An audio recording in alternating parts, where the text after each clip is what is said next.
Hi అండి, welcome to king crack మామ YouTube channel. ఈ రోజు మన యూట్యూబ్ ఛానల్లో లేటెస్ట్ అప్డేట్ ఏంటో తెలుసుకునే ప్రయత్నం చేద్దాము. విద్యాదాన్ స్కాలర్షిప్ 2026 మీ కలను నిజం చేసుకోండి. సంవత్సరానికి 75,000 వరకు స్కాలర్షిప్ అనేది రావడం అయితే జరుగుతుందండి. 10th క్లాస్ పాస్ అయిన ప్రతి ఒక్కరికి ఇదొక సువర్ణ అవకాశం. అయితే దీనికి అప్లై చేసుకునే విధానము, కావాల్సిన డాక్యుమెంట్స్ వీటన్నిటి గురించి మనం ఈ వీడియోలో తెలుసుకునే ప్రయత్నం చేద్దాము. అయితే మన ఛానల్ చాలా మంది చూస్తున్నారండి, కానీ సబ్స్క్రైబ్ చేసుకోవట్లేదు. మీ నుంచి మిమ్మల్ని అడిగే రిక్వెస్ట్ ఒక్కటేనండి, దయచేసి ఛానల్ అయితే సబ్స్క్రైబ్ చేసుకోండి. వీడియో నచ్చితే లైక్ చేయండి. మీ ఫ్రెండ్స్ అందరికీ వీడియోని వాట్సాప్లో షేర్ చేయడం మాత్రం మర్చిపోకండి. Vidyadaan scholarship 2026 10th class pass అయిన ప్రతి ఒక్కరికి ఇది ఒక సువర్ణ అవకాశం అండి. ఉన్నత చదువులు చదువుకోవడానికి, ఆ తర్వాత యూనివర్సిటీలో చదువుకోవడానికి కూడా ఈ యొక్క స్కాలర్షిప్ అనేది కంటిన్యూగా ఉంటుంది. సో ఎవరైతే 2026 సంవత్సరంలో 10th క్లాస్ అనేది పాస్ అయ్యారో వారు అందరూ కూడా దీనికి అప్లై అయితే చేసుకోవచ్చండి. దీనికి జూన్ 20, 2026 తారీఖున చివరి తేదీగా ఉంది.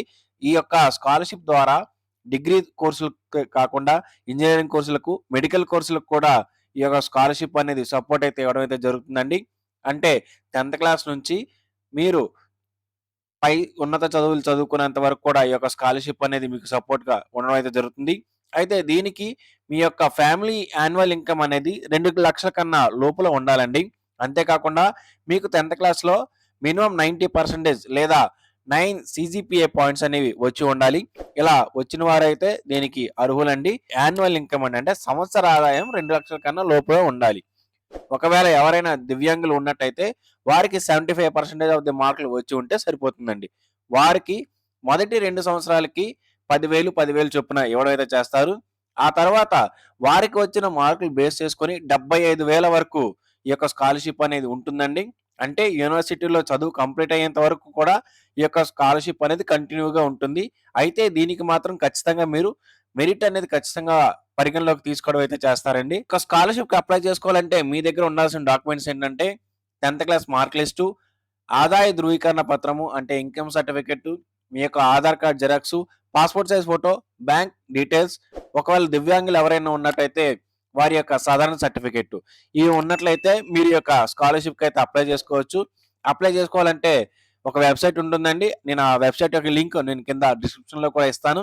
ఆ వెబ్‌సైట్ లింక్ మీద క్లిక్ చేసిన తర్వాత అక్కడ అప్లై నౌ అనే ఆప్షన్ ఉంటుంది.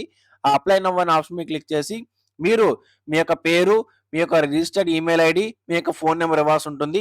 అవి ఇచ్చిన తర్వాత మీకు మీ యొక్క రిజిస్టర్డ్ మెయిల్ ఐడీకి యూజర్ ఐడీ, పాస్వర్డ్ అనేది రావడం జరుగుతుంది.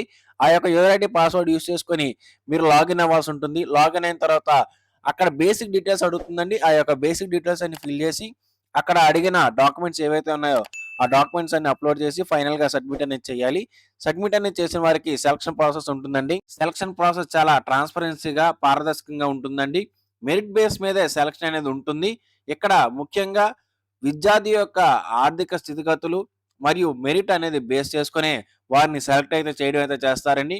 ఒకవేళ సెలక్షన్‌కి ఎక్కువ మంది ఉన్నట్లయితే అయితే ఆన్‌లైన్ టెస్ట్ పెట్టడం ద్వారా గానీ, లేదా పర్సనల్ ఇంటర్వ్యూ చేయడం ద్వారా గానీ విద్యార్థుల్ని సెలక్షన్ అనేది చేయడం అయితే చేస్తారండి. ఇదండి ఈరోజు వీడియో. ఈ వీడియో గనుక మీకు నచ్చినట్లయితే లైక్ చేయండి. మీ ఫ్రెండ్స్ అందరికీ వాట్సాప్‌లో వీడియోని షేర్ చేయడం మాత్రం మర్చిపోకండి. మన ఛానెల్‌ని సబ్స్క్రైబ్ చేసుకోండి. Thank you for watching.